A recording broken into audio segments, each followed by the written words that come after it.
just a creepy movie. It definitely creeps you out for sure. Somebody has to be perfect, so it might as well be me. Talk about deja vu.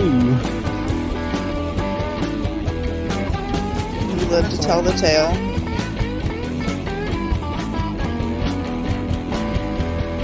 You gotta think like a werewolf. It's the Slashers and Screamers podcast. And we're back on the Slashers and Screamers podcast. So, I'm not going to waste any time. Let me get the co-hosts in here, because I'll be damned if I'm doing this thing alone. Final Girl Casey, the Memphis Maniac Rick, and the Godfather of Droll James. What's up, fam? Welcome to the podcast. I've got to talk What's like up? this. Because my mic don't work right unless it don't. Unless you do. Okay, well. Damn good movie, Bill. Yeah, well, I would expect no less from you. In it, Will Smith, Charlize Theron. Oh. That little funny guy. Well, hang on, James. It was rated R because they stuck that chicken up that guy's butt. Or no, that other guy's butt up that guy's head. What? You want to have a do-over on that one, James? What? He stuck the guy's head up that guy's butt when they was in prison. And who did you say was in this? Will Smith, Charlize Theron. Are you talking about Hancock? Yeah, that's what we watched. Okay. James, the question I have for you is how do you watch the wrong movie on a week where you picked the movie? And you have an extra week to watch it. And had an extra week to watch it. Tell him, Rick, I'm too mad. You know, I thought we were supposed to have like some sort of teaser trailer, and I seen the teaser trailer for Hancock, and I said, well, that's it right there. Well, just in case anybody's messed up right now, we've watched Warlock, not Hancock. I guess James can just play catch up the rest of the episode. Maybe watch it 100 times. Okay, well, at least we won't have to. Yeah, at least you won't have to catch up. That's good. That's a good movie too, Bill. I like all the lore and stuff in that movie. Yeah, it did have good lore. There was a story to this rather ridiculous film that kind of stuff I like. Yeah, you do like witches and wizards and stuff. That old period piece with lots of lore in it.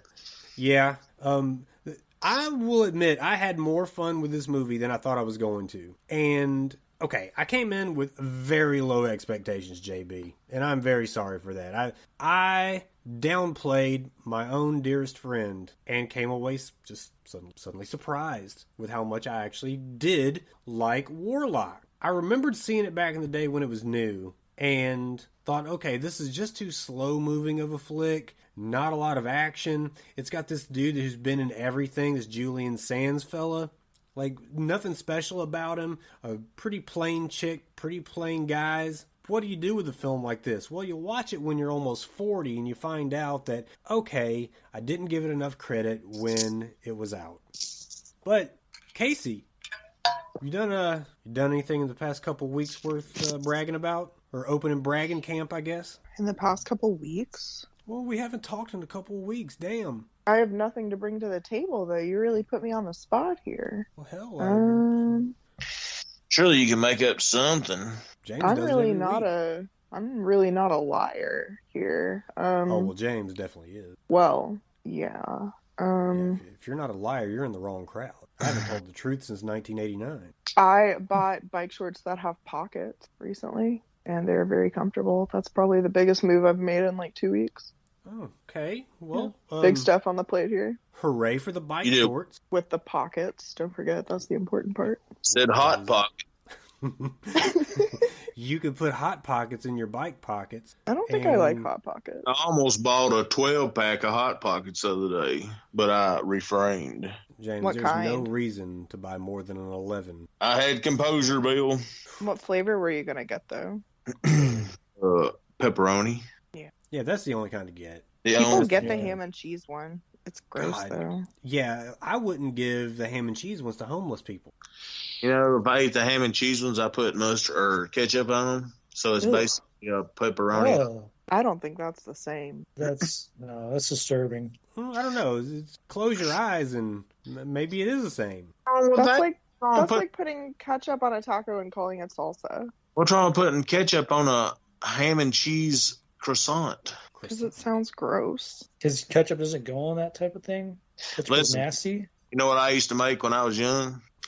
Remember those French bread rolls, like a Kaiser roll you could get in like a 6-pack? Kaiser roll. I knew you were a fucking. They were the whole thing. So you cut them in half, right? Like a sub sandwich, but they were only 6 inches long. Mm-hmm. Anyway, you put your ham, you put your cheese on there, you put it in the microwave for so long, and then you dip it in ketchup. Used to love I don't. when I was younger. It's like a hot ham and cheese. Yeah, that's pretty much what it is. I remember getting borderline yelled at by James's grandpa for, instead of like putting ketchup on my hamburger, I would like take a bite of the hamburger and then like dip the corners where the bite mark was. I would dip it in my ketchup, and he'd be like, "God damn it, hamburgers ain't for dipping." And then I would drink like a gallon of milk with it. You drink a gallon of jogging in a jug is what you drink, James. It was pretty good, Bill. Well, none of this conversation's made me hungry, and that's a surprise because I've been starving myself. That's one of my go-to snacks, Bill. Okay. So, Rick, tidbits. Yeah, listen, I'm not going to get you started on the tidbit. Okay? Oh, you don't want to ask me what I've been doing for the past 2 weeks, do you? I'm getting to you, James. Damn. Do you have to be first every time? No, yes. Rick, didn't you just get back from Memphis? Went back to the homestead? Yeah, I mean, I've been back a while, but yeah, I went down last weekend. So I know you didn't get back in the last half hour, Rick. Nah. God So damn I it. went to a Grizzlies game. We won, so it was my first game since 2018. So Oh, okay. It's D-League good to- basketball. That's good. yeah, just stayed with my cousin and went to the game with him and had some barbecue nachos, which were incredible. And yeah, was gonna buy some stuff at the team store, but then I realized that they upsell and everything's really expensive. So I was like, no, I'll just buy this online. Yeah, the fuel cost was enough. Oh yeah, I mean for sure. I mean even though I got really good gas mileage, but gas is like over $4 a gallon now. So Don't brag about your little gas mileage, Rick. Okay. God, that is Barbecue nacho. or your barbecue nachos. but yeah, I had a good time. Well, did Memphis win the ball game? We destroyed Orlando by like 30 points. So yeah, Okay, so you got to see your boy Ja Morant throwing down, right? I did. Yes, he scored about 26, but it was still a fun game. So He says about 26. Like, okay, you don't round off to 26, Rick. So, he scored about 25. I'll take that. Oh, he scored about 30. You know exactly how many he scored, and you're just trying to act like you're thinking of it off the top of your head. he You scored rat like bastard. 24. I guess I don't remember. The old Memphis Wizards. The old Memphis Grizzlies, man. Okay. Now I guess we got to get to James. James, you've got a busy week ahead of you. I'm not going to worry about what you've done in the last 2 weeks. You got a busy week ahead of you. Do you not? You were calling me up bragging about it. I done all kinds of shit. Like what? Well, I've been cutting a fence up, putting some flooring down, hauling some shit off, working pretty hard. You just said the same thing in like 4 different terms. Football practice. Okay, that's different. Is that just starting? Oh, let me tell you what else I've been doing, Bill. Oh, here it comes. I've been up there to the town council meeting. They let you in any government building? Not let anybody in there, Bill. I believe that. Looking at the new Parks and Recs supervisor, possibly. So what you're telling me, James, is you are now the Ron Swanson of Westmoreland, Tennessee. The Ron Swanson of Westmoreland, Bill. Y'all, it's a town of like 30 people. Don't let them fool you. But that means there's 29 people under him in the Parks and Rec department. That's right. And they all do meth. It's called West Methland. And I get to tell them where to shovel the dirt. So, okay, are you going to do something with the pit in the middle of town so people don't fall in it? What happens now that you're the Parks and Rec guy? Wait, are you the Ron Swanson or are you the Leslie Knope? I'm the Ron Swanson. I got to hire the Leslie Knope. Okay. So, anyway, before I was so really interrupted by Rick and his downtrodden of Westmoreland, like Memphis is any better. It's kind of fun. You can get a 8 ball on every corner down there in Memphis. and a barbecue sandwich. Ain't gonna deny it. It's probably true. I mean, They put an 8-ball in your barbecue sandwich. And probably get tetanus while you're down there. Anyway, so I was supposed to say a few things this Thursday about. You should say all of that you just said about Memphis at the Parks and Rec meeting. I had a committee for the Parks and Recs, and then they're going to vote on forming this committee, and they'll probably appoint me head of the committee to oversee the Pee Wee sports leagues and refurbishing of the football field, or actually making a football field in Westmoreland Parks. So you're gonna take you're gonna make a practice field there. You're gonna make game fields there. It'll probably just be a practice field. It'll probably just be it's going to be more than one field because we got to share it with soccer. So it's going to be because the leagues, soccer leagues, the ages have different fields that they play on size wise. Mm-hmm. So you could fit like 2 little fields and then like 1 big field and then 1 medium field and then a football field. So that way soccer and football aren't bumping into each other. But Should have them play on the same field at the same time. Well, they do right now. At the same time? Yeah, pretty much. So you got a kid kicking a soccer ball while your quarterback's trying to hike the ball? Well, if they get close enough to each other, yeah. Oh, man, I got to come up there and catch a game. But it's usually soccer games. Soccer games are going on while football practice is going on because we play on the high school field. Of course.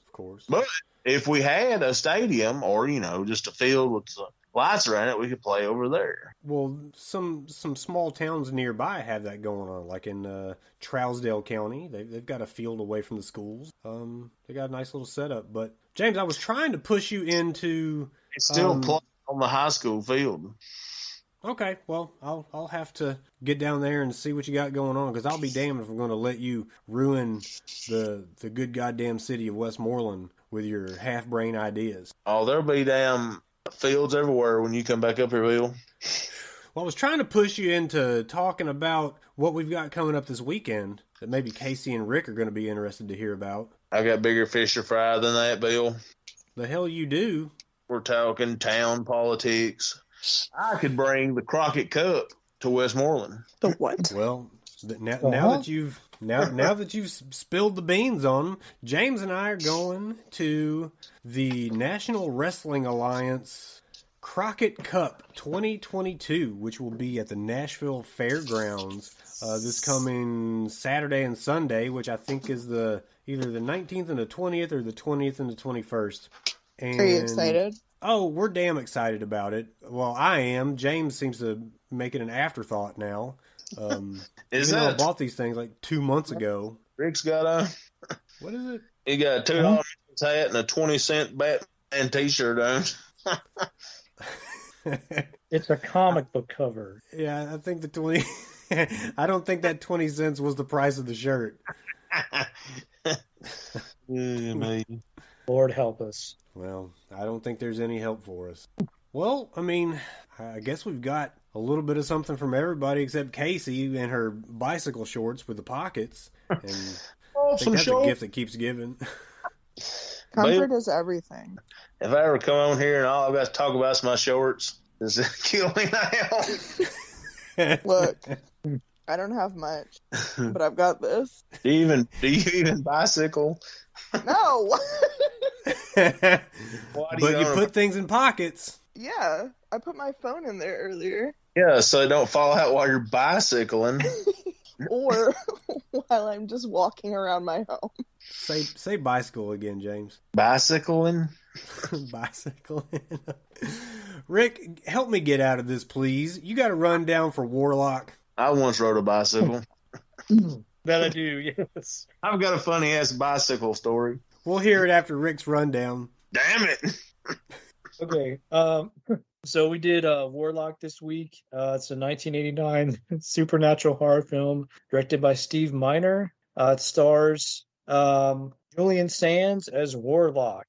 He was in movies such as Arachnophobia, The Killing Fields, Room with a View, Boxing Helena. Laurie Singer as Cassandra, Couldn't really find much on her. She's just an American actress and a musician. She's the daughter of some conductor, some orchestra conductor dude. I don't know. Richard Grant was Giles Redfern. He was in movies such as Hudson Hawk, The Player, Bram Stoker's Dracula. Mary Warnov was Chaneller. You forgot Spice World. Oh, Richard E. Grant sorry. was in Spice World, the Spice Girls movie. And Laurie Singer was in Footloose. Oh yeah. Oh. Not much about her though. Loser. Anyway, that's pretty much the players in this great Academy Award-winning movie I had to watch. The budget was 15 million. Box office was 9 million. It's 103 minutes. It's not really a horror, in my opinion. It's kind of more supernatural sci-fi.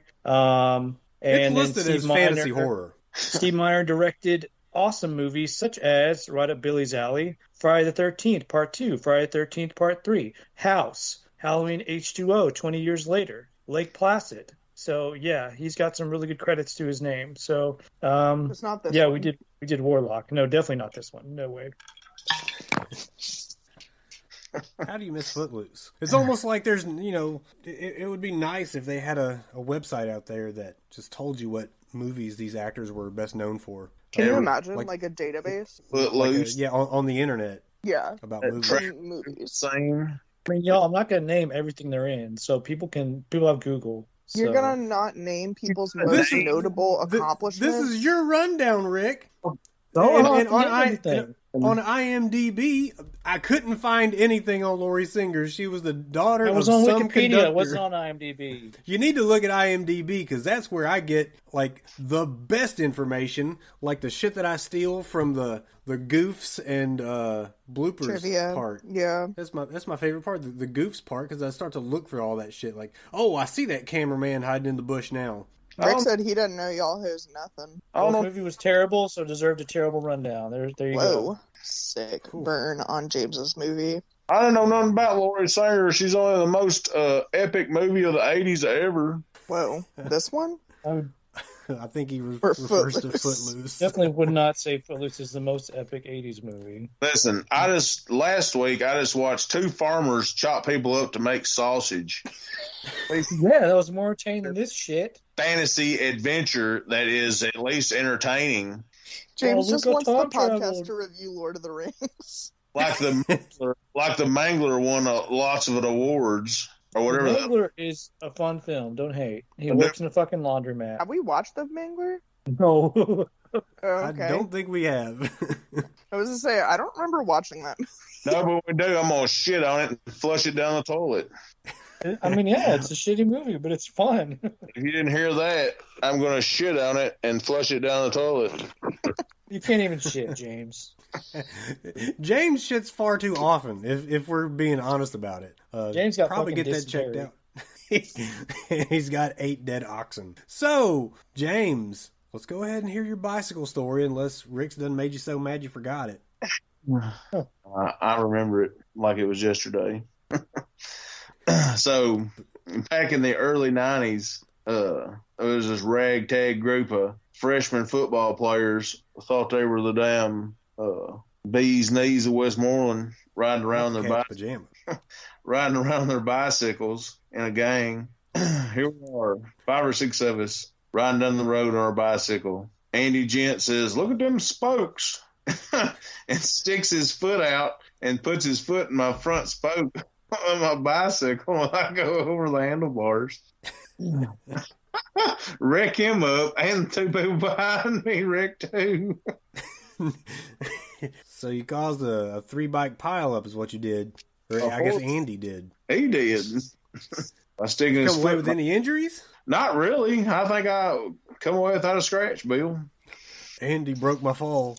I had one of them old Schwinn bicycles. I remember that thing looked like an antique. It was an antique, Bill. And the handlebars turned like diagonal instead of horizontal. They turned.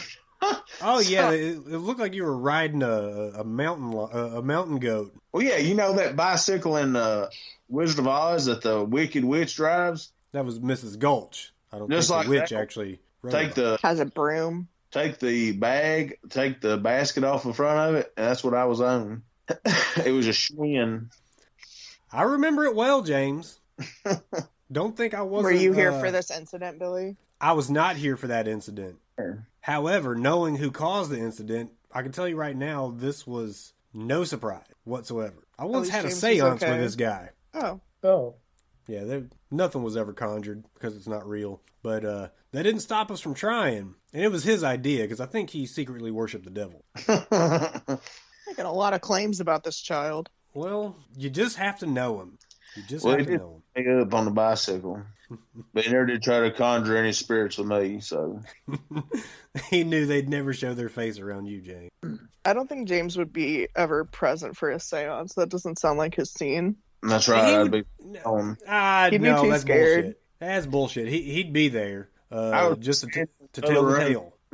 I'd be standing in another room looking. Looking for what? Trying not to listen. Oh. with his ear to the wall. The plastic cup. I would not be around any of it. No, I don't doubt that. You'd be the first one out the door. But let's talk real quick before we jump into the movie about what we've got coming up in the world of horror. Has anybody seen anything advertised about Jeepers Creepers Reborn? No. Yeah, I'm kind of looking forward to that one. Is it a different director? It is most certainly a different director. They Nice. did not Good. give what was his name? Shit. I can't Javier remember or something. No, Victor. Yeah, Victor Salmon. Yeah, Salmonella? something like that. Yeah. Something like that, yeah. Well, No, good. the They're director- changing it. That's good, because I think that guy ended up sucking, right? Like, he did some shitty stuff. What did he do? Well, what's crazy, I'll run that down real quick. This actually all happened like a really long time ago. Actually, when he Looked made, it up. I think when he made And it Funhouse or before Funhouse, maybe, or I think he likes to give little kids candy. Yeah, that was exactly it. it was in the 80s. Yeah, it was like in the 80s, and then he did like some time in jail, and for a good while he was basically posing as like a delivery guy to hand off scripts to people to kind of underhand it to get it worked. And I guess it didn't come out until he was making the movie Powder that all this shit had gone weird. down. It pretty weird. But yeah, it was definitely some very bad, unforgivable shit that he did. So he just kind of kept it under wraps for the longest time. And, like when you go see a movie with, the casual observer does not do any kind of background check on the writers and directors of these films. So it was very easy that if he put out a film that was just some fucking fire, that it was going to get seen and it would blow up. And that's what Jeepers Creepers did. Broke records for, what holiday was it? Maybe Labor Day? I want to say it was Labor Day that it came out and it was like the all-time highest grossing film on Labor Day weekend or just Labor Day period. Yeah, it looks like it would have been Labor Day. Okay, so that movie blew up, and of course the sequel I think he did as well. I think there might have been a third one. I don't know that he was involved in the third one. Somebody can probably fact check me on that. There is, and he was. So it looks like this is the first one to differ. Okay. So this one is going to be directed by Timo Voronsola. I want to say he is a New Zealander or Aussie, but this one is Finnish. He's Finnish. Mm-hmm. Another shrimp on the barber. Close enough. But yeah, this one is about a couple of kids who go to a horror festival where one of the kids is getting some premonitions and disturbing visions, and of course they're associated with the creeper. There's going to be a kind of a reimagining of the creeper. Now this, we're calling it a sequel, but it is very much a reboot. I don't know that there's going to be anything tying any past actors or situations to this one. I think it's just a brand new situation, period. But it has Sidney Craven, Imran Adams, Matt Barkley, Ocean Navarro, and some lady named Dee Wallace. Yes, some lady. Yeah, just some lady, yeah. Yeah, some lady named Dee Wallace is going to be in there. Looks very cool. Wasn't she in Willow? Going to need somebody to check that one for me. Was she? Hold on. Billy, I did think about I just looked up another movie that I thought about that does come out next week that's horror. Please tell. It is called X, the letter X. It's directed by T. West. Ty West. He did an amazing movie called House of the Devil. He's done Innkeepers. He's done Sacrament. He's in one of the movies we watched. He's the boyfriend wearing the scarf who gets shot through the head in You're Next. Comes out March 18th next week. So I'm definitely looking forward to it. Is that the one that Kid Cudi's in? No, this is Mia Goth, Jenna Ortega, Martin Henderson, Brittany Snow, Scott Muscati. Scott Muscati is Kid Cudi, so yes. I would know that, sorry. I'm not into the rap game here like Casey is. I'm excited about that one then. I saw the trailer for that actually. It looks crazy. So, yeah. Sounds like it's going Memphis, you know. Calm down, James. But dude, Ty West does some good films. So it'll be, yeah. So also, a trailer just dropped, and I know Casey's going to avoid it, for a film that, James, I better not hear shit from you. This one is called Buzz Cut. It looked really interesting to me. Yeah, it's called Buzz Cut. It is the Hash House Harriers, which is a drinking club with a running problem, encounter a killer beekeeper in a crazy Kiwi horror comedy that is part Animal House and part 80s slasher movie. Go ahead, get out of your system, James. Billy, did you write this movie? That's a fair question. But no, I did not. That's where I got the Kiwi. That's where I got New Zealand. Not from Jeepers Creepers, but from this one. Sounds like a great movie to me, Bill. Thank you, James. Thank you for... You think he's being honest? No, but I'm going to pretend he is until he shows me otherwise. But this is, said to be New Zealand's first slasher movie. Even though it's a slasher comedy, it's described as a cheeky and politically incorrect film, so it's already up my alley, which also pays homage to the most hardcore slasher movies. Plastic dolls, stoner children, and a lot of beer are some of the ingredients of this story that reminds us of Peter Jackson's Bad Taste, but without aliens. You cheeky bastard. And this is the writing and directing debut of Martin Renner. Studio is JFO Films. I haven't seen a good slasher comedy in a while, maybe since Tucker and Dale versus Evil, even though the kills were accidental in that one. Spoiler alert. Scream, the new Scream is available to stream now. I almost rented that, but you know what I did? I actually bought 1 through 3 in a bundle on Vudu. And I watched 3 of those, and I realized that I hadn't seen 3 before. So that means I have to watch part 4 before I watch part 5. But you've seen part 4, or no? No, I don't think I have. How many parts are there? The 5. New one is the 5th. Making a 6th one this summer. I thought there were just 2. Oh. No. Apparently I thought that as well, because that's where I stopped. How did you feel about 3? It felt like that's where they were starting to go downhill a little bit, and that might exchange the time difference between 3 and 4. Wasn't there quite a while between those parts? Yes. Speaking about Scream, I watched You Can't Kill David Arquette. Hey, listen. What? David Arquette, you'll appreciate this, and it might get you into the mood a little bit, Casey, but David Arquette has a long-standing relationship with the professional wrestling industry. And we I actually knew that. So, did you know that back in the late 90s, these wrestling companies oftentimes will bring in celebrities to kind of boost ratings or just to commemorate like big events. Well, David Arquette, being a long-standing wrestling fan, and also being in the movie Ready to Rumble, he did some angles in WCW.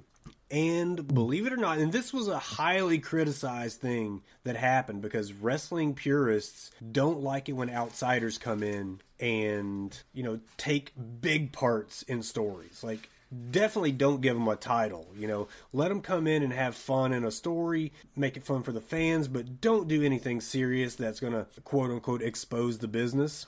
Well, David Arquette did one of the biggest things that people are going to ever remember about the end of WCW, or the last couple of years of WCW. He actually won the World Heavyweight Championship. Now, what happens is they book these matches and, the bad guy slips on a banana peel and, the good guy takes advantage and it's like a major fluke of a win, but he won it. David Arquette is on the record books as being one of the last few World Championship Wrestling Heavyweight Champions. And here with he that, is now. Here he is now. But he also, you probably knew this as well, being a a Scream fanatic.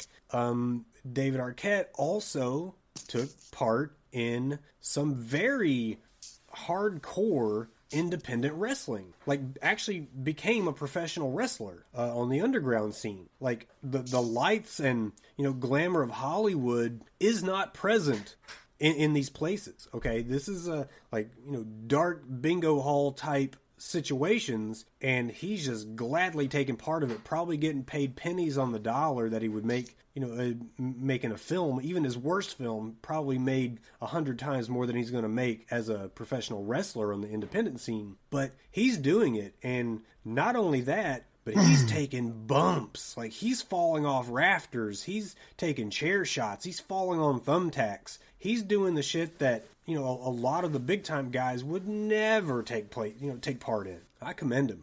I'm forever a David Arquette fan. James, how was that documentary? I never saw it. It was actually pretty good. Anything he know had about him? 3 heart attacks. No. Scott Hall, yeah, he's on life support. Not Scott Hall, David Arquette. No, Scott Hall's on life support, and he had 3 heart attacks. Yeah, but David Arquette had 3 heart attacks and then wrestled. 46 years old. Okay, he did this at 46. He's not 46 now. 19, he was 46 years old. So he's 50 now. Okay. I love David Arquette. He had 3 heart attacks and went back and wrestled. That is the type of hardcore shit that, okay, I guess, when in Rome? For less than a light bulb.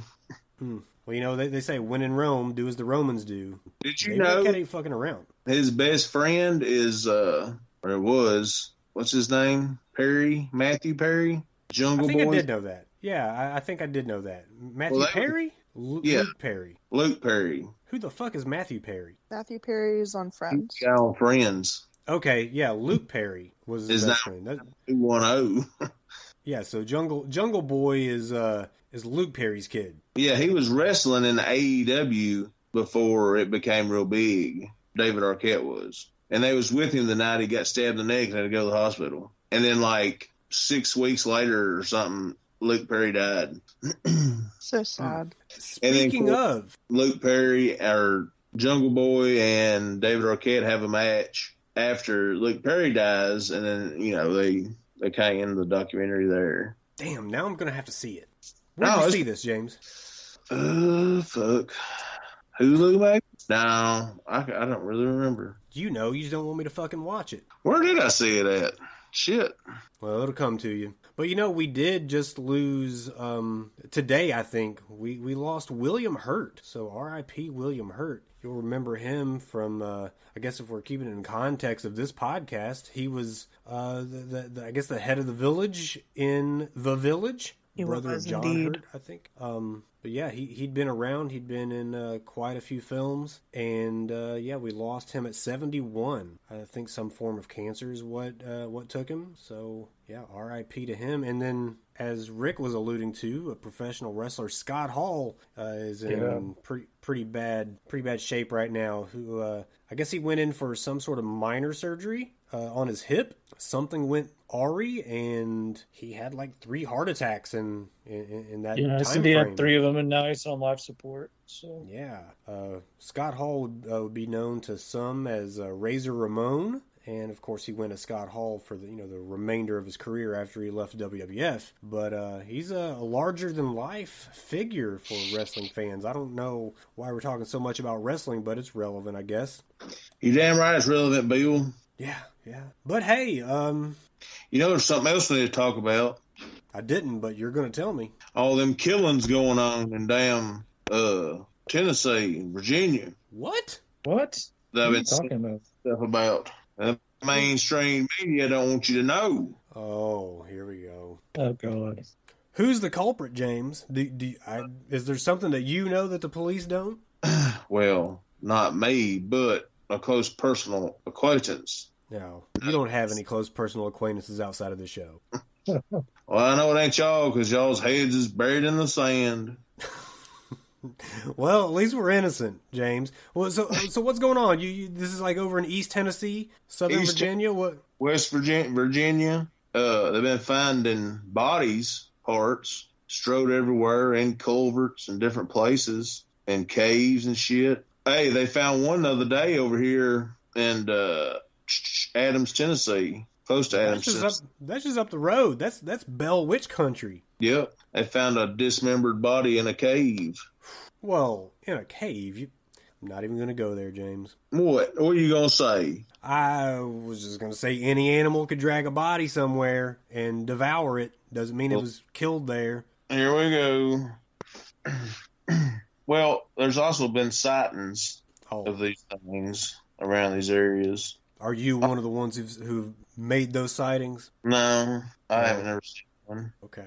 Well, at least we got a little bit. Yeah, we got a little bit of truth out of you just now. Hey, James, you know what you call a big, prejudiced, scary clown? What? A big it.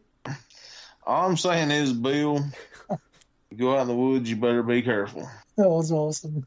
Hey, Rick, you know why Halloween French pastries are so scary? Why? Because they give you the crips. That's stupid. Why are you muted while you're laughing? I'm not. I didn't hear Casey's any of that muted. laugh. Oh, Casey's muted. Why is Casey muted? It'd make fun, Bill. Damn, a girl can't have a light cough. No, you're not allowed. This is You just communist coughed Russia. directly into my fucking mic. Sounds like some underlying symptoms. Hey, Casey, you know why the ghost entered the wine shop on Halloween? I don't understand the question, and I refuse to respond to it. For the booze. Oh, God, that's awful, Billy. A baby ghost in a Halloween play.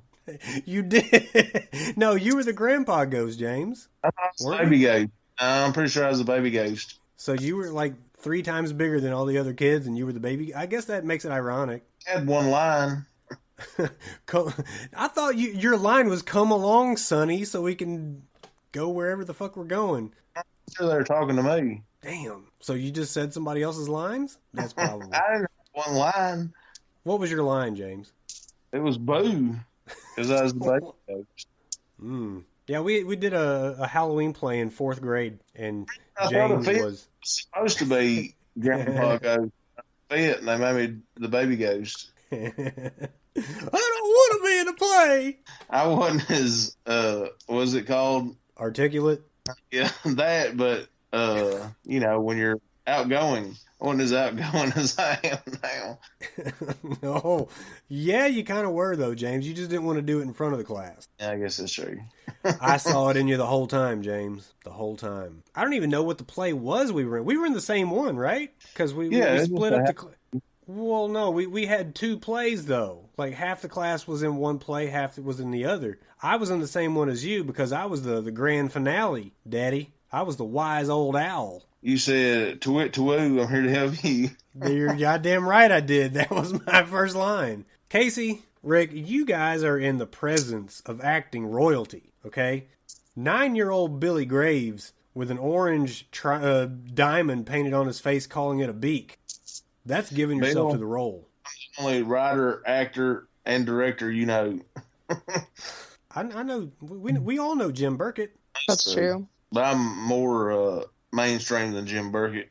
Oh yeah, he's underground. He's famous in China, and he might have us outnumbered. But Jim Burkett, I'm here to tell you, you never saw the acting, writing, and directing chops of one J.B. Puffenstuff from 4th grade. Not in your wildest dreams. That's not the same year that I wrote Minimum Overdrive. It most certainly was. Both were in 4th grade. I wrote it in 3rd grade. Nope, we weren't in the same class in 3rd grade, James. Okay.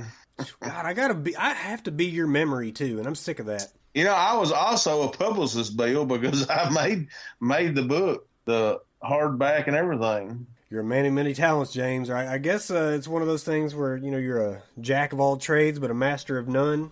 Emphasis on the master of none. Hey, Casey. Hey, what? Why don't witches wear underwear? No. To get a better grip on the broom. So, guys, we watched Warlock, and this was James's pick, and fucking hang up.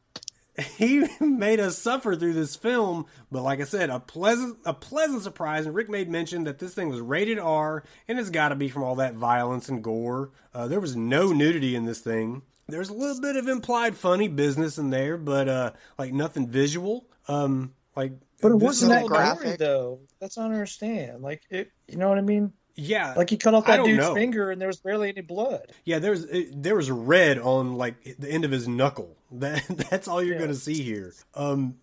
I mean, this is really all about the dirty deeds performed by our star, though, the Warlock, played by Julian Sands. We visited the fact that this was directed by Steve Miner and all the films that he's done. He also did this, well, no, I'm thinking of the writer. This thing was written by, what's his fucking name? I didn't even note his name, but he wrote Pitch Black. Okay, Pitch Black is probably my favorite film listed by this writer. Basically, it's a movie about some creatures that feed at night, and these people are about to... It's a race against the clock because there's about to be an eclipse where there's a whole month of Does that Pitch got Black. Vin Diesel I believe that one does have Vin Diesel. He also and wrote, Cole Hauser too? he also wrote The Fugitive, which I love. Yeah, so I actually filtered the movies by genre and just brought in the horror stuff, but I saw a Harrison Ford flick and I thought it was The Fugitive. The Fugitive is a badass fucking flick, no matter what your favorite genre is. It might be top 3 Harrison Ford flick for me. Damn. I mean, he's got a lot of film. I know, but Indiana- top 3? I don't know. Man, The Fugitive was so good. Tommy Lee Jones was a G in that film. Of the solo, like, not Indiana Jones, not Star Wars movies, I could see that. Like, if I discount those. I count sagas as one, though. Like, if it's Indiana Jones, it's just Indiana Jones in general, not, one of the individual films. But you would pick the second one, right? Oh, Temple of Doom is by far my favorite, and then Last Crusade, and then Raiders, and that's where the movies ended because they didn't make another one after that. That's true. So, Yeah, they did. No. Hang on, James. Read the winks on your screen. They didn't make anything after Last Crusade because what we're saying is Part 4 sucked. Part 4 did suck. You didn't like Part 4? Oh, God. What was part 4? Was that the Kingdom Crystal of the Crystal Skull? Yeah. Oh, yeah. That my boy Shia LaBeouf. Who? Shia LaBeouf. That was him. Went crazy, Bill. He kind of did. So we were all pretty disappointed in Rick's not very glowing detail of Lori Singer. But yeah, let's talk about her for a second. She's in this flick, and I learned a lot about her prepping for this film. I'm here to tell you, Lori Singer is no do-nothing bitch. Like, first of all, she's 5'10" and a half. Hammerish, if you ask me. And, yeah, like, all she had to do was say that she wanted to model, and it was a wrap. She already looked good. 5'11" almost, but did you know that she's a cellist? And not only a cellist, but a prodigy cellist. Got accepted into Juilliard at just 14 years old. Like, she, became Juilliard's youngest undergraduate student. Damn. Yeah. I did not know. Yeah, just, hey, take a cello, turn it on its side, and cello. You got a bass guitar. But, Oh my God. I'll run down, but but I like learning about non-acting credits, like on people's resumes like this one. So it's like kind of like when I learned that, Rick can eat a corn dog in 2 bites or less with his hands behind his back. Here's my question. How's he do it? I don't know. Just unhinges his jaws. We all wonder. But watching this movie, Oh, yes. there's the Warlock, right? The namesake, Julian Sands. Mm-hmm. Looking at his character, did you get Spike from Buffy vibes? I know this predates Buffy. I know that. But Who did is anyone Spike? else catch those vibes? I think I have to do a Google search. I don't remember who Spike is. Spike's the bleach blonde vampire. James Marsters. You got that? Oh, that guy. That guy. Okay, so I'm going to be real honest. Mm-hmm. When you said Buffy, I automatically started thinking about the Christy Swanson movie. Oh, no. the only Buffy the Vampire Slayer I know is Christina Swanson. Nah, that's not what I'm talking about. No, Well, I'm talking you about lost the show. me. I Apparently. definitely never saw a single episode of that for some reason. Even though it was, yeah. I mean, hell, any show that's on for as long as it was and gets spin-offs, probably pretty good. I just could not. I liked it. It's one of those WB shows, right? I could not tell you what it originally aired on. I was pretty young when I watched it. WWB. Thank you, James. I needed that. WWB.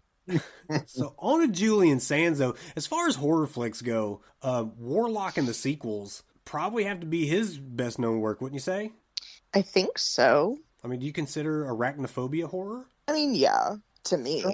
That's scary to me. I mean, Jeff Daniels is in it. That doesn't make it less scary. No, So I'm was saying Dumb he's and in it. Dumber. I'm saying- Spiders. Yeah, I'm he saying was in he's Dumb in and it, Dumber. I guess that makes it a horror flick, huh? No, I'm just saying he's in the movie. Okay, well, do you consider it a horror? Like, answer the question at Yes, hand, it's Rick. a horror. Yes, it's Rick's more scared of horror Jeff than Warlock Daniels. is. Warlock is a sci-fi. It's not horror at all. I was not scared at all. Rick Scared is of It is Jeff. terrified. It's Really fantasy scared horror. about that beard. Arachnophobia, yeah, it's spiders, just creepy. James, you consider Arachnophobia a horror? Yeah. I wish What I else wasn't would it scared be? of spiders. It makes me feel bad. It's definitely Well, I not can- a fantasy. Well, I can tell you this. I never lost sleep because of a horror flick, but I lost sleep because of Arachnophobia. Yes. That would be Yeah, a it horror wasn't that movie. bad. Yeah, that's... I'm not saying it's not. I'm just Frank asking opinions. Atlantis in a time of high adventure. So I just, like, felt stuff crawling on me during the night. Ugh. Yeah, much like, you'll feel tonight when you close your eyes. You might feel like You know a how little...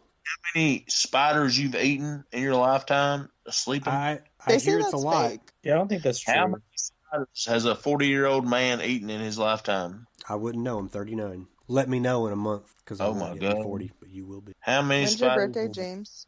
the average person eat? 52 spiders over the course of a lifetime. I don't think I that's don't think true. that's true. There's no way anyone can track that. Are eating 25. That's not true. There is a way they can track it. How? Okay. How? Humans swallow an average of 8 spiders each year while sleeping. I think that's fake. Yeah, I don't believe that. Wait a minute. 52 in a lifetime, and then 8 per year? My math sucks. But that would mean that, like, this person only lives to be 7 years old. I googled this. Luckily for all of us, the fact that people swallow 8 spiders in their sleep yearly isn't true, not even close. The myth flies in the face of both spiders and human biology, which makes it highly unlikely that a spider would ever end up in your mouth. Thank you. So that is not real, thank God.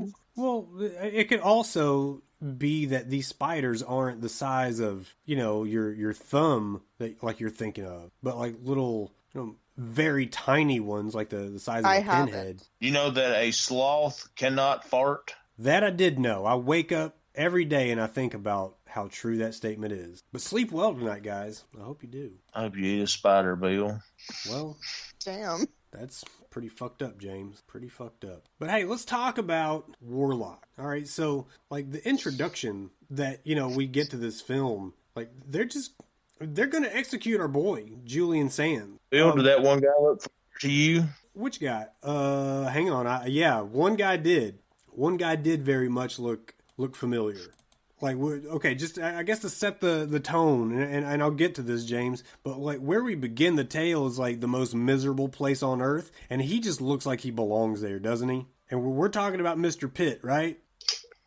Yes. Did anybody else catch Elaine Bennis's boss, Mr. Pitt, in that group of harbingers of death that are walking across the grounds of the village? I didn't. No, I You catch didn't? Mm-mm. Doesn't walking in the tower. Yeah, I so One didn't male. go back and catch that. yeah, so you got this group of like 4 or 5 guys, like, and this village looks so miserable. Like, there's kids named Samuel, and you got this set of dudes walking around the village with like nothing but death on their mind. One of them's got a cane, and somehow he's walking the fastest. But yeah, Mr. Pitt is one of those few guys, and you see him in the tower, and if you don't see him, hearing the voice should definitely, because you just think it's like Farfel. No, wait, Farfel was a different guy. Mr. Pitt was, he needs his socks, and he needs, to eat his candy bar with a knife and a fork. Oh, Thundercat! So, I can't believe you didn't catch Mr. Pitt, Casey. I don't think Rick even watched Seinfeld. Did you not, Rick? I mean, I watched some of it. I'm not I don't have a hard on for it like everybody else does. God damn. Damn. Rick just making assumptions about my dick. Oh, Rick. That's a good job, Rick. I honestly probably watched like 2 episodes and that's it. I was too young, man. I was Rick, like 6 how years old do you think I am? I'm just saying when it was on, I was too young to understand Such what that the hell you was can't going stream on. it anywhere now. I Well, don't hey, have the service you can stream it on, so beware, guys. Beware. Do not oh suggest Rick God. watch anything. I saw this interaction earlier. God, Abort. at like, Let me explain myself. 2 seconds, 2 minutes, please. really quick. I Please just don't do. like it when people are like, "Oh man, you should watch this. This is really awesome." Oh, do you watch this, The Walking Dead, or Game of Thrones, or Dairy Girls, or any of this other stuff? Oh man, this is so good. You need to Dairy watch this. Girls, he called you out, Billy. I'm gonna watch No. something if I find it No. interesting and if the plot is interesting to me. If just because someone else says Walking Dead's good and I watched one episode and I hated it, so I didn't watch it again. So I mean, I'm not gonna watch something just because everyone else is watching it, and that just annoys me. So Rick is not one for water cooler talk. No, like, don't ever suggest Rick watch. Hey, it's like, hey, I think this would be up your alley. I'm going to suggest it. Don't do that because I hate it. people can suggest Rick. stuff. I'm just saying people are like, man, I'm just saying, do you watch I don't Game of give a Thrones? And fuck. I'm like, no. When you don't watch Game of Thrones, and people think you're like fucking an alien, and I'm like, sorry if I don't watch fucking Game of Thrones. It doesn't interest me. Lord of the Rings is 100,000 times better. So your problem isn't that they're suggesting it. Your problem is that they look at you crazy when you say you don't watch it. Yeah, and they're just like, oh, I can't believe you don't watch that. You're missing out. I'm like, am I really missing out, or is it just because you like the show? Rick is the ultimate hater. It's I changing. mean, like, Watch uber something. hater. But, you know, Rick this hates was like to see people enjoy themselves. it was even his just for a first moment. thought People of watch the what they day, want. guys. It was his first thought of the day. This tweet came out at like 5 a.m. I was wrapping up I notes fucking on had to this go to film. the bathroom. Billy He responded. so he gets up out of a dead sleep, goes to take a piss, and then tweets, "You know what I fucking hate? When people suggest shows to me. Fuck all of you guys. I'm going back to bed." That's terrible. I was like, God damn, Rick. Like, people can't suggest say, hey man, have you seen the new Batman? No? Okay. That's all I'm gonna say about it is okay. People can suggest stuff. I don't like it when people think I'm missing out or my life is horrible because I've never seen a certain show or I don't watch it. Like, sorry. Rick, have I you don't ever tell seen people. Grease 2? Yes, my wife loves that movie. Okay, good. Don't have to She recommend likes it better than the first one, actually. Damn. Well, what I want to know, Rick, is you had 3 examples there of I hate it when they suggest this, this, and this. 2 of those are things that I have suggested to you. Yeah, I was gonna say he was calling Billy out. 2, But like you're not the person to suggest those to me, though. Numerous people suggested those when they were still on, when Game of Thrones is still a thing. Billy, didn't you're watch telling Game of me Thrones, right did he? now. Did you watch Game No. of Thrones, Billy? I watched it, but I never suggested it because I didn't like it. Oh, okay. But Rick, here's another thing. How many other people besides present company have ever suggested Dairy Girls to you? I mean, nobody except you. Nobody except me and Casey. And really, I just offered backup to Billy. I didn't go out of my way to do it. I was just hyping the idea. Why do you like Game of Thrones? What did he say? Why don't you like Game of Thrones? It Wait a doesn't minute. interest Are you me. talking to me or are you talking to Rick? I'm telling you, I don't care what Rick thinks. He's Okay. far-fetched idea about when people tell him to watch something, he can't watch it because it's going to ruin his life. Like, watching the show is so much better than being suggested to watch the show. Well, I'll tell you, I watched Game of Thrones up until the season where Joffrey bit the dust. I don't know what season that was. If anybody can tell me what season that was, I'll be thankful, but I can't remember when that was.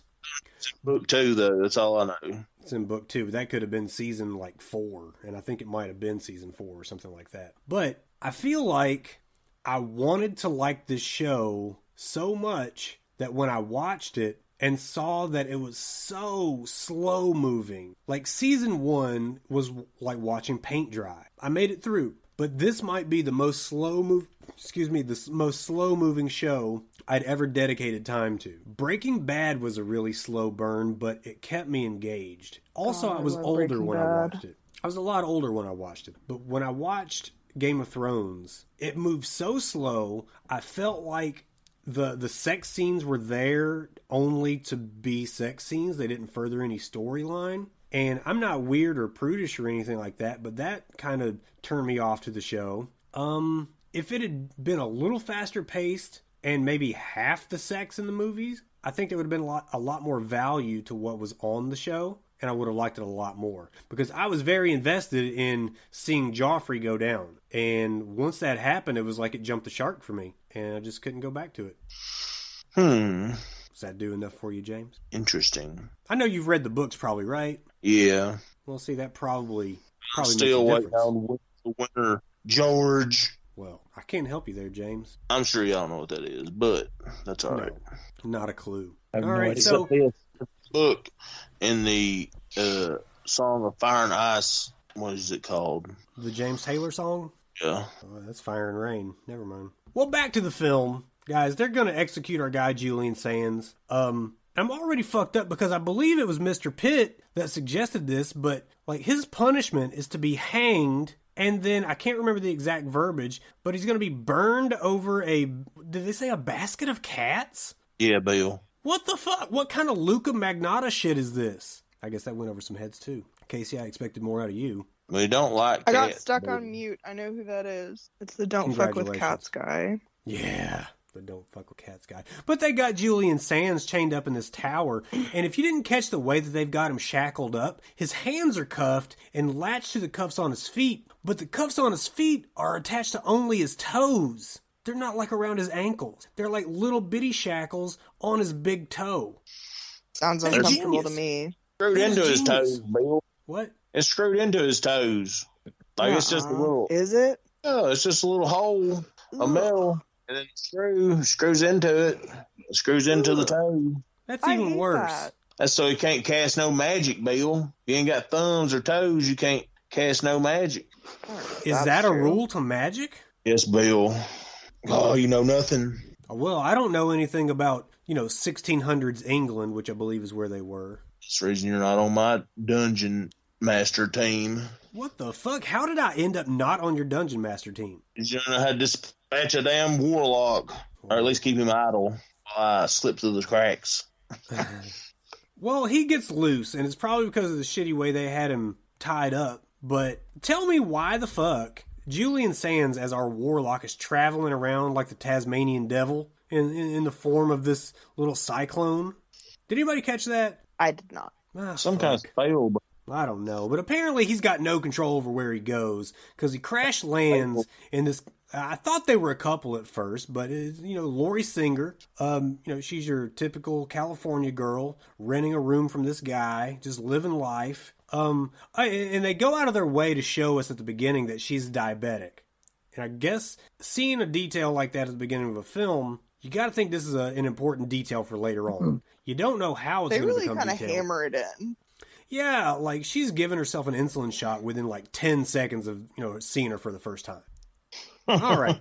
Even though this film is very serious, there's some bits of like comedy, even if it's unintentional. And we'll get to, some of that, but early on in this film, you've got like, the guy from the tower, what was his name? The one with the skin, the fur coat?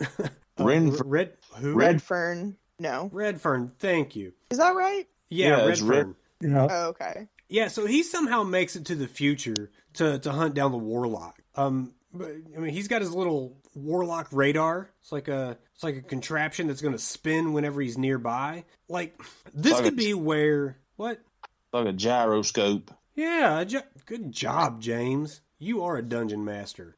That's right, Bill. This is right up my alley.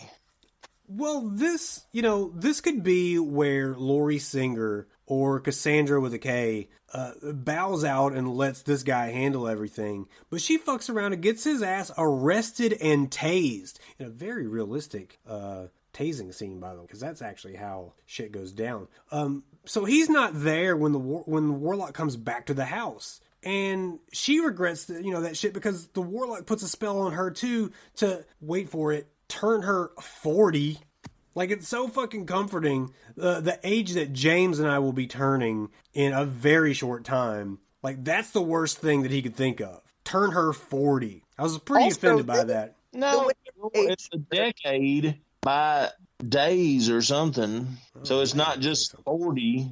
The next day she'll be 60. But when they've got her picked up 40s. She looks much older. Yeah, she looks older than... Well, she looked 80s 40, though, to be fair. I thought 2022 40 does not look like 1989 40. Like, you were on your deathbed at 40 back then. I don't think that's true. Have you ever... There's a phrase that says, 40's the new 30, 30's the new 20. That's for a reason, because back in the day, like, 40 was not... Like, 40 was considered old. I'm in my prime right now, James. What about you? Yep. I'd go chop some lumber right now. Me too. But I get what you guys are saying. Like, she jumps a decade every day or whatever. But they don't say that until a little later, right? It's in the damn spell that he cast. He was speaking in rhyme. I was just trying to keep up. No. Did he say that it was going to happen daily, or that it was just going to happen in that moment? Because I didn't catch that it was going to happen daily until old fucking Where the Red Fern Grows told her. I mean, it wasn't no gypsy curse like Thinner, because he had to put some pronouns in there, and you simple mind couldn't follow it. All I'm saying, James, is I was super offended until I learned that she's going to jump 20 years every day. Okay, so, like, a couple of things are, like, being done to lay some groundwork. First, like, Cassandra with a K and Redfern, they're out searching for the Warlock. Redfern is salting the leather of his whip, and by salting it, I mean he's, like, sucking on the end of the whip, and then pouring, like, fucking Morton salt on it, just doing it in cycles, like, wash, rinse, repeat. He says that witches and the like aren't overly fond of salt. Did y'all know that about witches? I did not. Any witch in salt know that, Bill. Witches use salt in spells. Do they? Or do they use it in soup? I mean, both. When do they use salt in spells? I've never seen one of those. I'm going to go back and watch Robin Hood, Prince of Thieves, and see what Tracy Ullman's doing. Or maybe she was in Men in Tights. She was in one of them. She was using eggs and eyeballs and shit. I didn't see no salt in there, though. Oh, Warlock's got him some eyeballs. He does. So he visits his fortune teller where she tries to perform her... It's like one of those fake fortune tellers, I think. Where she tries to perform her usual charade. But like, he's not having it. And what's the name of the demon that he tries to conjure up with her? Is it like Zamiel or something like that? Yeah, I think so. I tried to think of it later, and I'm probably wrong on that, but it feels like Zamiel. But anyway, I'm going to call him Zamiel just for argument's sake. But the true Zamiel takes over her body and gives some instructions to the Warlock. And, like, this is all before he pulls her fucking eyes out and puts them on the palm of his hand and is using it like an instrument of guidance, like a compass. And I guess this is where we kind of learn what the conflict is. Like, what are the good guys doing? What are the bad guys doing? Right? The Warlock's been cast into the present time. I say present time very loosely because we obviously know it's around, the late 80s. But he's there to gather the Grand Grimoire. All three parts of it, mind you. And the reward for this task is to be considered the one true son of this demon, presumably Satan. I think they kind of wrote that out, though, of the script to make it a little more palpable for some studios. But whereas Cassandra with a K needs to find this bracelet to reverse her aging curse, the Warlock is out looking for the Grand Grimoire in order to basically undo the world. Do I have that down right? What's the deal with the Grand Grimoire that we need to know as viewers? It's the best spell book for any witch or warlock to have. Like, it says all witches and warlocks have a grimoire, but this is the grand one with all the shit in it. And legend says it has the name of the real creator, Jesus, or the name of God, and if you say his name backwards, it'll undo the world. Good to know. So there's that. Everybody got that? And you know what his name is? Rufus. You're close. It's Rikishi. Rikishi? Yes, sir. Yeah. The one that used to do the stink face? Yeah. Are you sure you read that right, James? I'm pretty sure. You can look it up, but I'm pretty sure it's Rikishi or Rikishi. I don't think it's Rikishi. I think it's Rikishi. Somebody get on that and verify, please. And a follow-up question. Why the fuck is this... Yeah, that's what I'm saying. But why the fuck is this movie called Warlock if he keeps referring to himself as a witch? Yeah. I thought that too. A man witch is a warlock. Yeah, but Well, he didn't refers to himself as a witch. Which, like, I'm not mad about. It doesn't bother me, but I did think it was interesting to name the movie Warlock instead of Witch, if they were going to do that. I don't feel like you hear the word warlock enough, though. The last time I remember hearing the word warlock, because, like, in Harry Potter, they don't say witch and warlock, they say witch and wizard. But warlock, the last time I remember hearing it is in Scooby-Doo and the Witch's Ghost, the Tim Curry character. And witch are two different things. But a wizard and a warlock, though, I always assumed that a warlock was like a wizard who dabbled in the dark arts. Yeah, probably. Oh, don't get me don't get all like, oh, it's got to be this, and then hit me with a probably, James. It says the term warlock is connected to a darker and evil character, while wizards are usually regarded as good magic practitioners. Well, why the hell does Julian Sands refer to himself as a witch to this little kid outside on the swing? Yeah. And he was like, oh, talking about the kid doesn't go to church or whatever. You know, after he's tossing that football around, he catches it like Terrell Owens. He loves him some him. Well, James, do you have an answer for that? What? Why does he refer to himself as a witch? I don't know, because he would know what he is more than you would. Yeah. Maybe he identifies as a witch, Bill. Oh, maybe he's transgender. I don't think that was ever explained in the movie. But while Cassandra and the guy, I keep forgetting his name, Redfern. Thank you. I knew somebody was going to jump on me. While Cassandra with a K and Redfern are out looking for the warlock, like he's found the first of the first third of the Grand Grimoire in a farmhouse, like a random ass farmhouse. But this old Mennonite guy recognized that the farm was quote unquote bewitched and marked the outer walls with a hex mark. And I guess that signals Redfern to stop and check the place out. At first, all he finds is this bloodthirsty bat in an open window where the warlock had escaped, or so he thought. Or was that all he found? Like he also later on finds a single page of that Grand Grimoire, and like, how does he know it's the Grand Grimoire? Because he tears the page in half and watches the two pages make themselves one again. The Grand Grimoire can't be destroyed, which is, further proven by the fact that the warlock used the grimoire as like a body vest. Remember he got stabbed with it, and it opened that wound in the middle of the pages, and they quickly, molded back together again. So what exactly is a grimoire? To me, it sounded from your explanation, James, that it's like a witch's playbook, kind of like the Bill Walsh West Coast offense. Except with witchery. I got the wing tea grimoire, Bill. Yeah, so James has got the wing tea grimoire, the Delaware wing tea grimoire. But let's back up. Why did Redfern and the Mennonite act like they've known each other for years? Like they just come in shaking hands. How you been, Bill? Maybe they're best friends.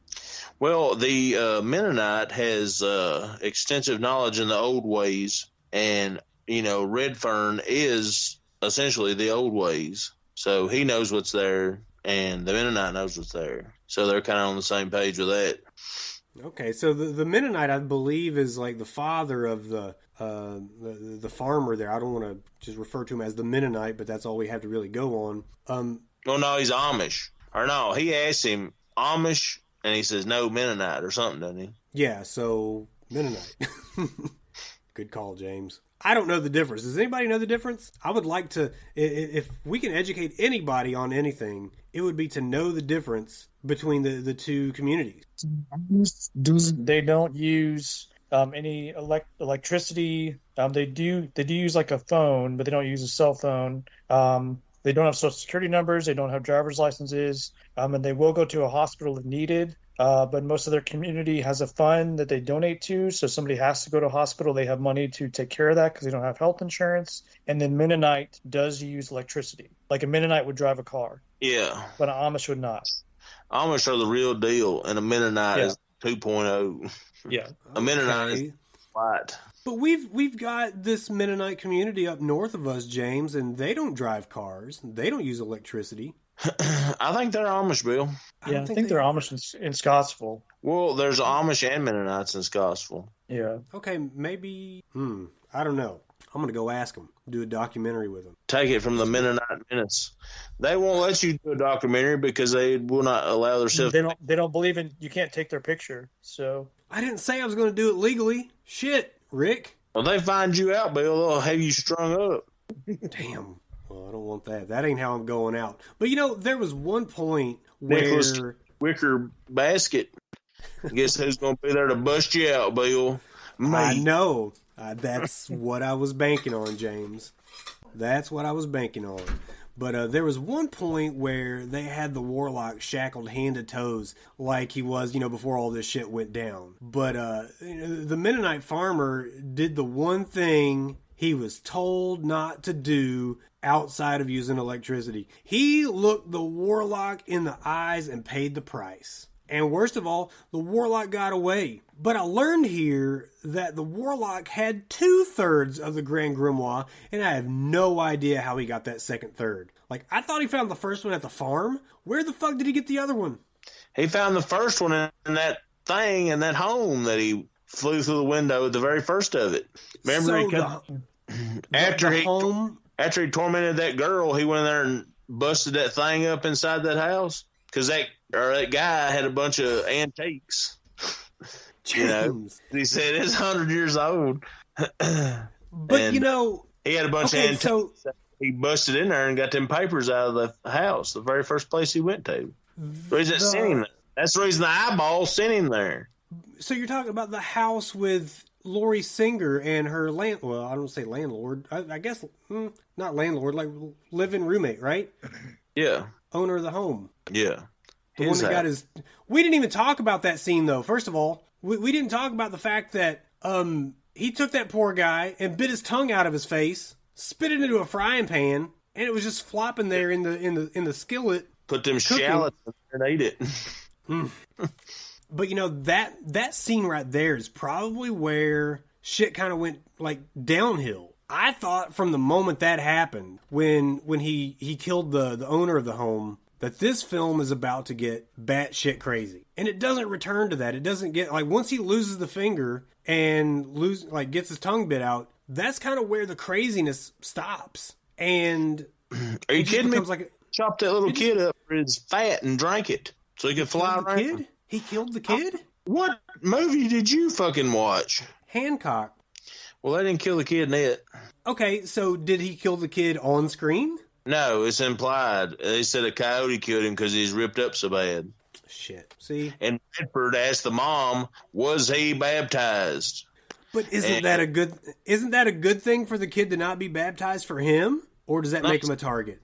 Makes him a target because once he asked that, the girl says, why did you ask that? And he says, well, from a male child that hasn't been baptized, if you drink the fat of the kid, you can fly after that. And then it shows him drinking some kind of bubbly goo out of a bean can in the next picture, which is probably the kid's fat rendered down to a nice custard. You know a little bit too much about this cannibalism that's going on here. Well, I can't fly, Bill, so I don't know about it. That's debatable. Did anybody else pick up on that stuff? Because I did not. Rick, Casey? No, not at all, no. Did y'all even watch the movie? That's ridiculous, because, it's a whole scene about it. Did y'all not see him ask the mother if he was baptized? No, yeah, I do remember that scene. And I remember that, yeah. That much, yes. And then I think I've got the same thing going on as Casey does. And then I caught this part.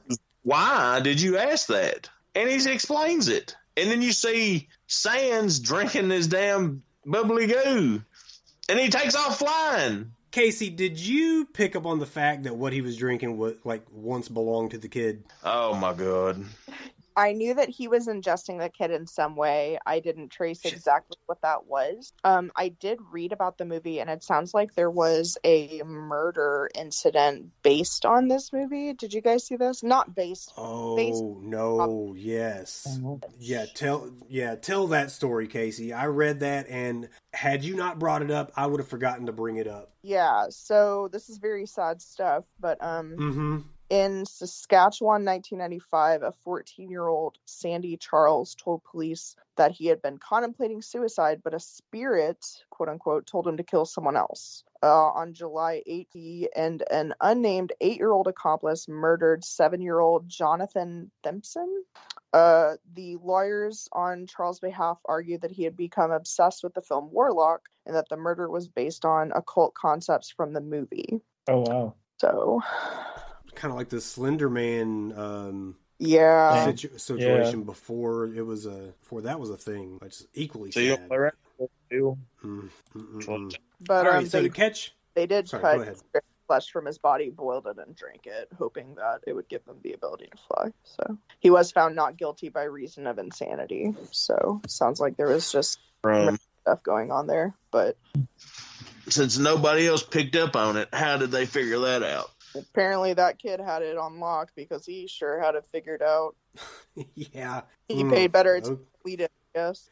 That's a fact. Yeah, so much better than I did. So to catch everybody up, we've got 2 pieces of, or 2/3, I guess, if we want to use the right terminology, of the Grand Grimoire in the possession of the Warlock at this point. So the farm scene, absolutely batshit crazy to me.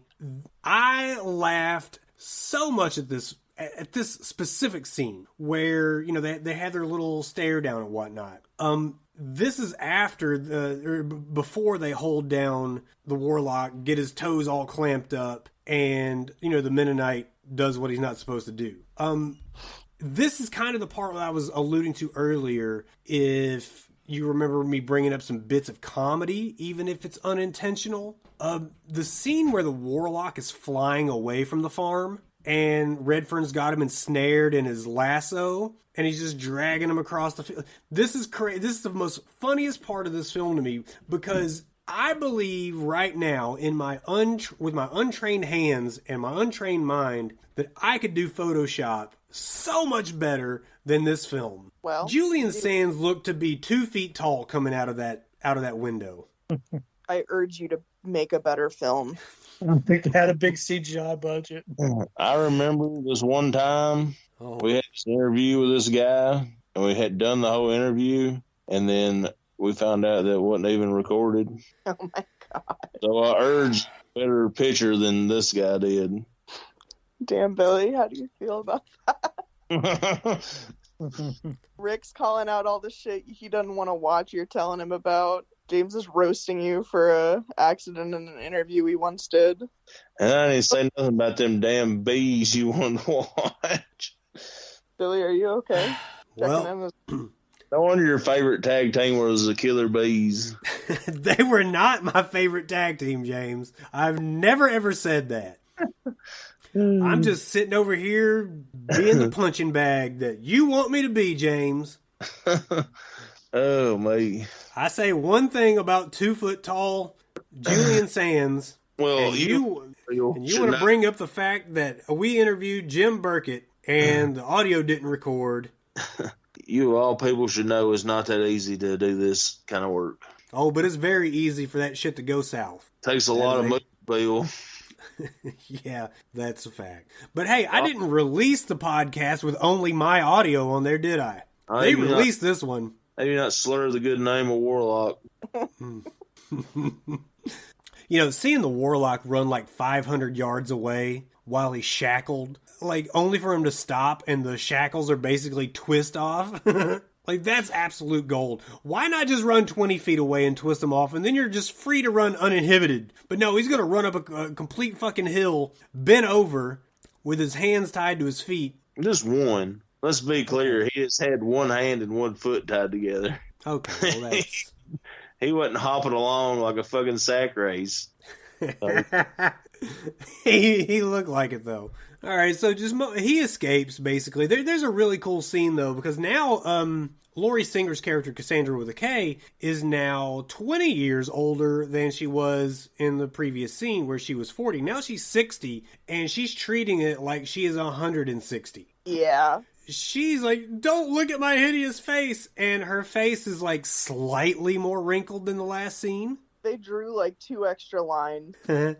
They drew like a couple of crow's feet around her eyes, and that was the extent of it. Her hair's a little longer, her hair's a little more gray, and the face is like basically just a bad Botox job. Well, apparently in the making of this movie, Lori Singer was considered to be a little difficult because she didn't want to do the prosthetics and stuff that they were originally planning on doing to age her. And instead, they ended up throwing her in a wig and, like, manually drawing on the look that she was sporting. So it was she had issues with the prosthetics? Apparently. And well, my opinion of her just changed. When people say that actors and actresses are difficult because... Maybe she's allergic to latex rubber. Yeah, you never know. But also, I know that for a fact that if I was out there working in acting and theaters and stuff, I would be considered difficult. So I always take that shit with a grain of salt. But apparently... Well, what exactly would make you difficult? Trained actor, and I am difficult. Because I'm not friendly or outgoing, and people expect every celebrity they meet on the street to be friendly or outgoing. That's fair. I thought you meant difficult to work with. Probably that, too. Start crying and shit. Just in the middle of a scene. Just it's like, man, she's really tied to this part. I'm difficult to work with now, Bill. That's true. You are, James. You are probably the worst. But Cassandra with a K and Redfern, they hop a flight to Boston, and I guess they're trying to make it to a specific church where they think they're going to find information on the third part, or the third of the Grand Grimoire. And lucky for them, there's a Boston priest there that tells them the third part may very well be right there in Beantown. Isn't there a country song, dedicated to this? Gotta get me to the church on Cumberland Road. You thought that was the thing to do, did you, James? Who sings that, Bill? Damn it. Shenandoah. Oh, yeah. I'm just upset with myself that I came right out with that. I wish I would have Googled it, pretended to Google it. It's always good to be honest, Bill. You know any other lyrics from that song, James? No.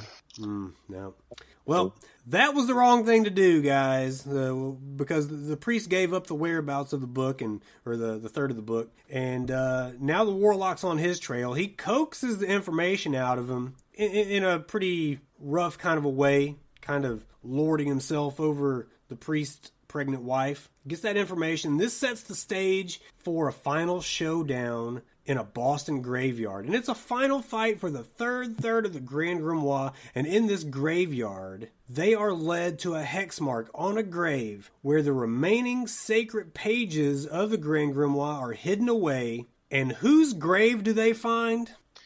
Giles Redfern. Giles, by God, Redfern. His own grave, right?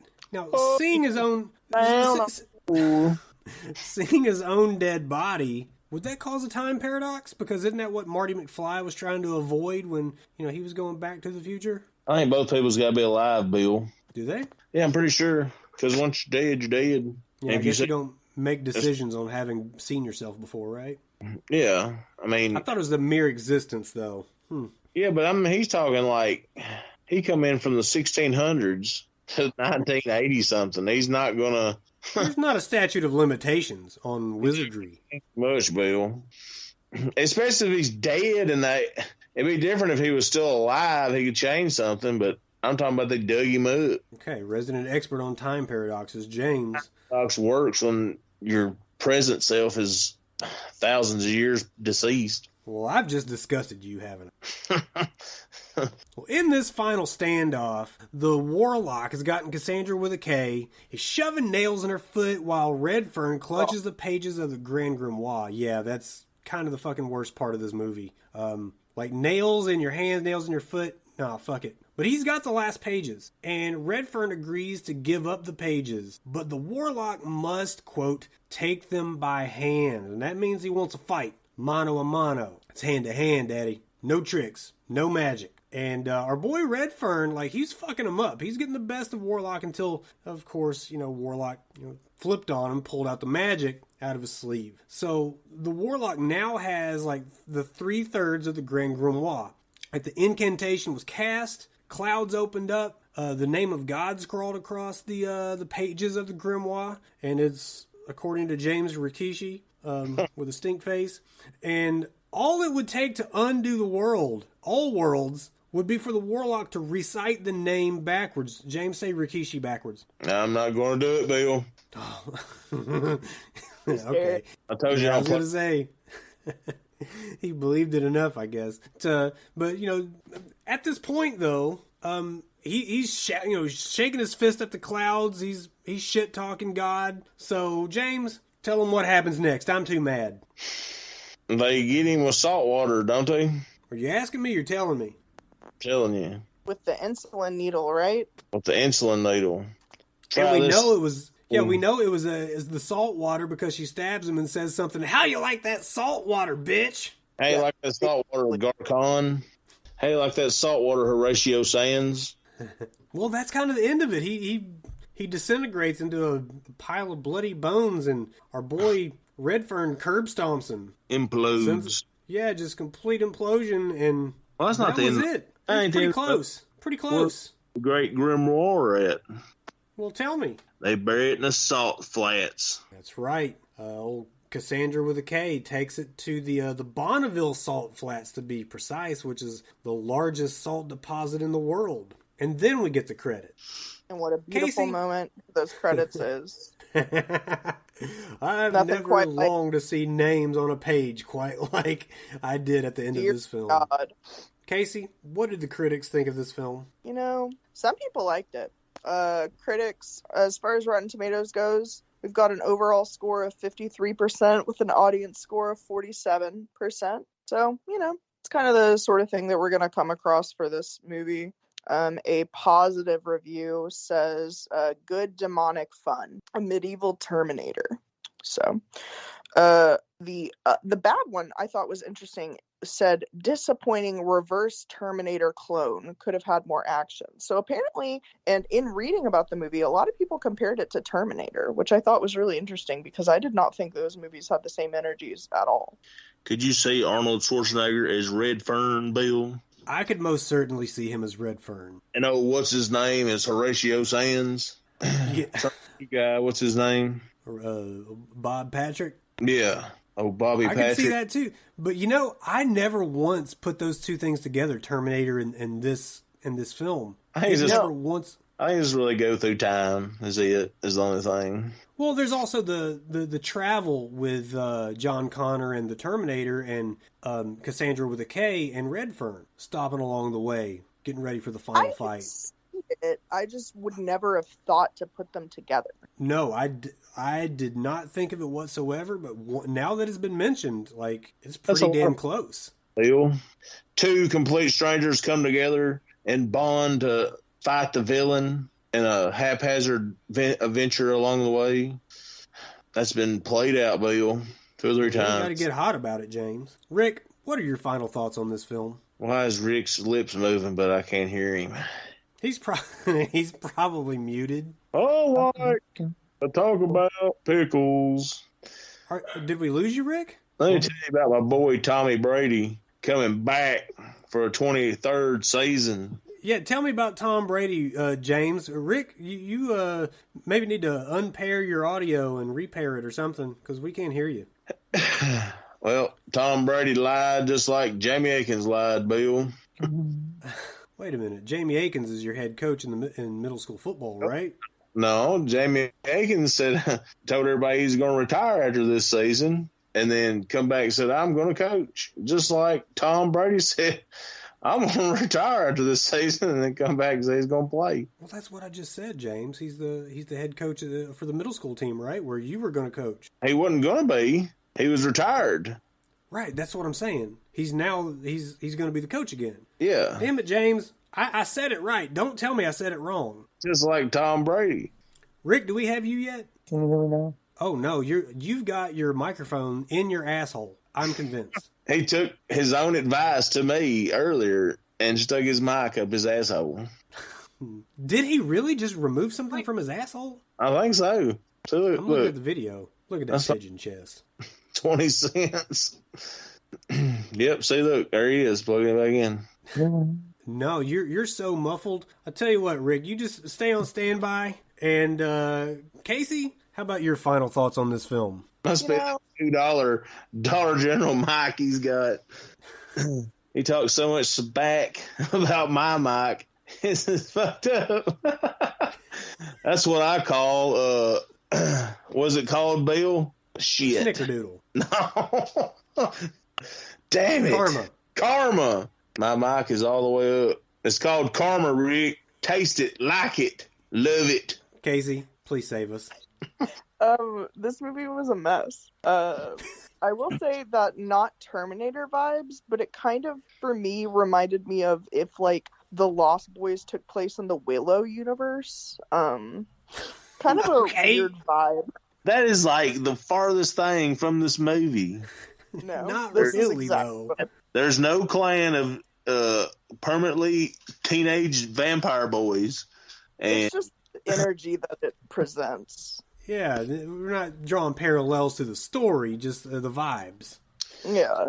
And who are you to tell somebody how to feel about a movie, James? Not even a band in this. There's not even nobody playing music in this movie. Not even one saxophone.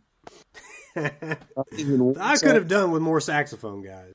I could always deal with more. I don't even think there's a movie score to this movie. There was no music. Maybe that's why I love it so much. James, notorious hater of music. Wasn't no organ playing. Oh, God. Okay, James, give me your final thoughts on this film so we can wrap it up. Bill, you know I like this movie because it's got everything I enjoy. High fantasy adventure with some good lore background to it. Had this movie involved a werewolf And a big sword. How over the moon would you be for this movie? I'd be 10 of 10, Bill. So close. So close. Well, this film did spawn 2 other sequels. Amazing. And, we may have to just kind of off to the side discuss that film if we don't get around to any sequels on this show. But Rick done mad he left. Yeah, I'd be mad too, James. You talked about his microphone. Well, guys, make sure you are following Slasher Sports and all your hosts here on Slashers and Screamers. Make sure you're checking out our social medias to find the film that we are going to watch in the upcoming weeks. And what'd you say? Tune in next week when we hear the old crotchety Oakland A's wearing uniform jersey man go, "Hey, big man, let me hold $1." Is that what I do, James? Is that how I sound? That's what you do? No, you sound like more like his. Oh, tune in next week as we watch Funny Farm with Chevy Chase. Did you just giggle, Casey? There was nothing fucking funny about what he just said. Billy, I'm just laughing because he keeps roasting you, and Rick absolutely tore into you earlier, and I'm just wondering if you're okay. I'm not okay.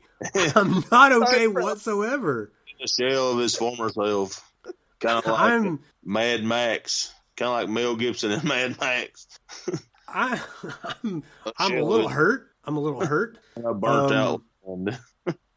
I feel delicate and I'm ugly. Okay. Well, guys, you know what to do. Find us on the socials. We're going to ride off into the sunset. So, for the Godfather of Droll James, for the Memphis Maniac Rick, and for Final Girl Casey, I am Billy Graves. This was the Slashers and Screamers podcast, and we will catch you in the gag reel.